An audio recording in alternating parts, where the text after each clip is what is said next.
يعلم ما نخفي وما نعلن وما يخفى على الله من شيء في الأرض ولا في السماء.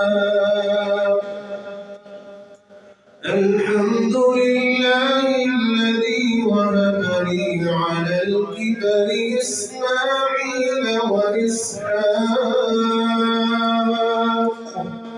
إن ربي لسميع الدعاء.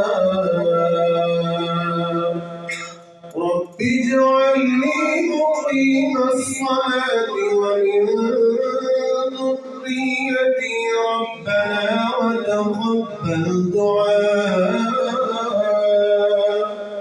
ربنا اغفر لي ولوالدي وللمؤمنين يوم يقوم الحساب.